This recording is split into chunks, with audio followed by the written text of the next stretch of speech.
Continuem sendo comidos. Todos aqueles que me perseguiram. Derretam. Desapareçam. Tudo em meu mundo irá desaparecer. Consegue escutar, bebê? O último momento. O povo corria em polvorosa para o portão do mosteiro, crentes de que lá seria o único lugar seguro. Mas de lá também saía mais pedaços do monstro de sangue.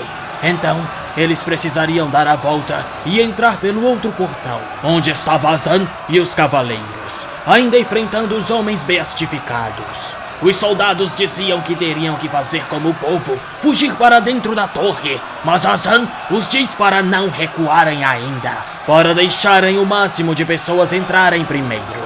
Mas nesse momento, o portão estava se fechando. Azan grita que ainda haviam mulheres e crianças para entrar, mas de nada adianta. Enquanto isso, Nina caminhava pela rua, usando uma vassoura de muleta, pois havia torcido o tornozelo. Ela acaba caindo e geme de dor, grita por ajuda. É quando percebe uma multidão desgovernada se aproximando. Eles estavam muito desesperados para percebê-la, então ela seria pisoteada e não poderia fazer nada. Mas antes que isso acontecesse, Luca aparece e salva a garota. Ela se desculpa pelo atraso e diz que pôde ver tudo o que aconteceu de onde estava. Percebendo que o sangradouro estava chegando, Luca ajuda Nina a levantar e olha ao redor. Ela percebe um barril ali no canto. Ela coloca Nina lá dentro e a diz para ficar aí, pois mesmo se acontecesse um furacão, Nina ficaria segura dentro do barril. Nina chora, dizendo que não quer ficar sozinha, que não vai conseguir. Então Luca a golpeia com a tampa do barril. Você é uma covarde, tem que ficar quieta.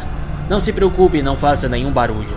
Acho que mesmo alguém como você pode sobreviver dessa vez. Luca diz, soltando uma piscadela, antes de fechar o barril. Quando ela olha para o lado, percebe que o monstro de sangue estava próximo. Enquanto isso, em cima do muro do mosteiro, Guts e os outros percebiam que o portão foi destruído. É quando algo chama a atenção de Sérpico. Ele aponta para o cadáver de Moscos, que ainda estava em chamas, e notava que o sangradouro não se aproximava, e as pessoas que estavam ao redor do corpo, de joelhos rezando, estavam seguras. Ou seja, o sangradouro tem medo de fogo. Guts então joga vários pedaços de madeira no chão. Se não querem morrer, peguem. Jerome sugere que seria melhor ir para dentro da torre, mas Guts diz que isso é o que eles querem. Aqueles monstros têm medo do sol, e já está quase de manhã. Não vai haver luz do sol dentro da torre, e aqui teremos o suficiente. Farnese estava admirada. Mesmo em uma situação que não há esperanças, onde estão todos dominados pelo desespero, Guts segue confiante e claro. Ele apenas tem ânsia de sobreviver. Farnese se pergunta por que a voz desse homem lhe causa tão grande impacto. Nós vamos sobreviver, ele diz. E quando o sangradouro sobe o muro e se aproxima, todos apontam suas tochas. Mesmo com fogo, estava difícil de lidar com a criatura. Ela continuava avançando e crescendo. Quando uma das cabeças cresce, aparentando uma grande cobra, Guts a acerta na boca com algumas bombas. Após a explosão, a cabeça se desmancha e cai na direção de Farnese, que apenas fechava os olhos e tentava se proteger com as mãos. Antes que fosse acertada, Guts esmagou o pedaço do monstro com a espada. Se não quer morrer, deveria empunhar sua espada também. Pedaços do sangradouro estavam vindo também do outro lado. Tomada por desespero, Farnese junta as mãos e começa a rezar, até que Guts a grita para parar. Se rezar, suas mãos vão fechar uma na outra. E o que você tem nas mãos?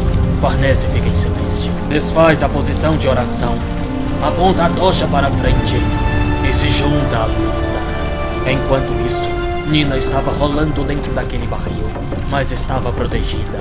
O monstro de sangue não a derretia, mas a claustrofobia a fazia se sentir esmagada. Ela não aguentava mais, queria sair.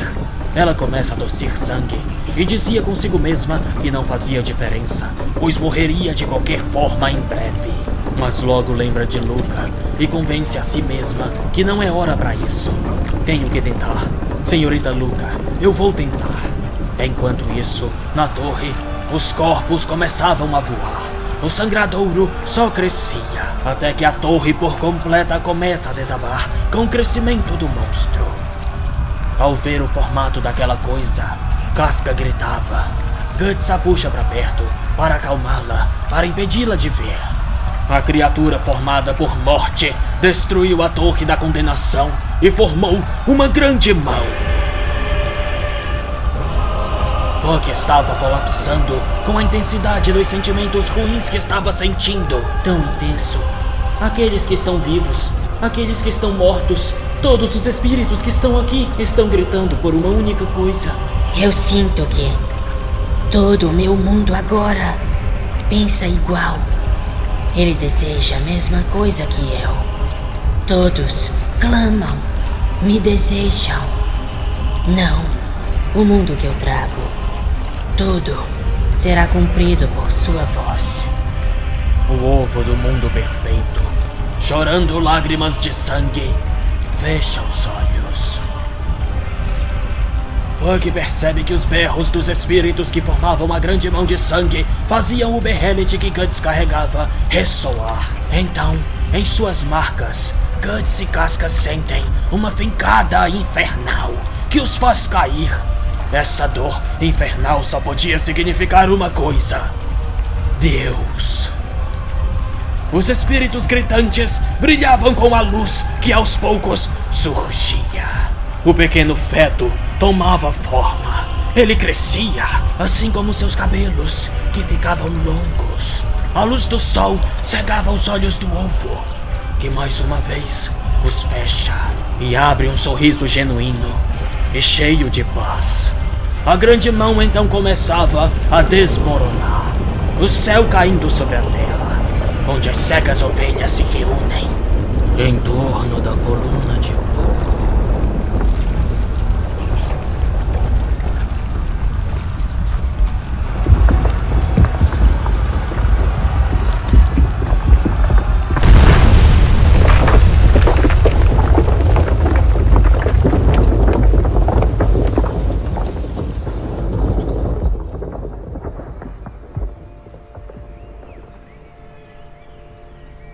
Ao fim do inferno, um belo nascer do sol.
Isso é muito triste. Não sobrou ninguém da torre. É um milagre que ainda estejamos vivos. Em uma noite os monstros e a torre se foram. Isso não é um sonho, né? Questionava-se Jerome. Casca começava a tremer de frio. Então Guts a cobriu com seu sobretudo. Nina saiu do barril, pasma por ter sobrevivido. Puck, Isidro e Jerome a percebem e vão até ela, que começa a chamar por Luca. Ela pede que, por favor, encontrem Luca. Jerome pede que Nina explique melhor, e ela revela que foi Luca quem a colocou no barril, e depois não sabe o que aconteceu. Eles então começam a gritar pelo nome da mulher, mas não havia resposta. Nina já começa a chorar, mas uma voz, vinda de um fosso de água, gritava: "Tô aqui!" Foi lá que Luca se escondeu, e tremendo de frio, ela pede que a puxem para cima. Quando ela volta para a superfície, ela diz que esse era o único lugar onde podia se esconder, então foi logo pulando sem nem pensar. Depois ela se desculpa por ter preocupado Jerome, que envergonhado diz que não foi nada. Quando ele estava para abraçar a mulher, Nina é mais rápida e ele fica lá com cara de bunda, enquanto Puck fica o empurrando como se dissesse dá um tempo. Nina chorava e Luca comemora que ela sobreviveu. Parece que todos tivemos um pouquinho de sorte, ela brinca. De repente, Guts percebe algo se aproximando. Vários bastões são fincados no chão, próximos do grupo. Todos olham para os lados, procurando de onde veio esse ataque. Até que, atravessando a poeira, eles se aproximam. Os batedores Kushans. Guts fica à frente de Casca e segura o punho da espada. Então, em destroços mais elevados, aparece Silat e os 4 homens robustos e carecas que o acompanhavam. Espadachim negro. Ele é o cara? Um dos carecas pergunta. Silat diz não ter certeza. De acordo com as palavras divinas, algo aconteceu aqui. Embora seja tão repentino e difícil de acreditar, aqueles são os sobreviventes da catástrofe. Acredito que a pessoa que estamos procurando esteja entre eles. Silat então levanta a mão e ordena que prendem todos os sobreviventes e não tirem os olhos daquele homem. Casca, Nina, Luca e Farnese são enlaçadas e cada ponta da corda é segurada por um Kushan. Mas um deles logo tem sua cabeça esmagada por uma clara. Como se atreve a usar donzelas como refém, seu filho de uma égua? Quem disse isso foi Azan. Ele ainda está vivo. Sérpico pergunta como ele conseguiu sobreviver, e ele diz que conta os detalhes mais tarde. Ele logo percebe Guts lutando como se estivesse ao lado de Farnese. Parece que perdi muita coisa. Todos se preparavam para o ataque dos Kushans, mas algo estranho acontece. O local começa a tremer, e Nosferatu Zod atravessa um dos destroços da torre. Ficam todos surpresos e assustados, até Guts, que se pergunta o que Zod estaria fazendo ali. A fera avança contra os Kushans e algo atrás chama a atenção de Guts. Era o Cavaleiro Caveira, no topo dos destroços do muro. Ele aponta para uma direção.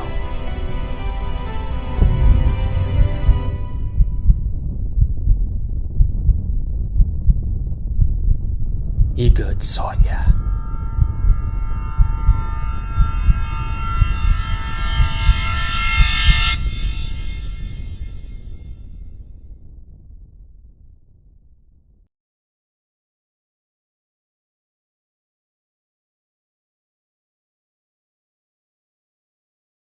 Chove Pix na tela para quem puder ajudar o projeto a continuar com qualquer valor. Seu apoio financeiro me ajuda a pagar o editor e os demais envolvidos na criação. Obrigado a todos que acompanharam esse arco comigo e até a próxima.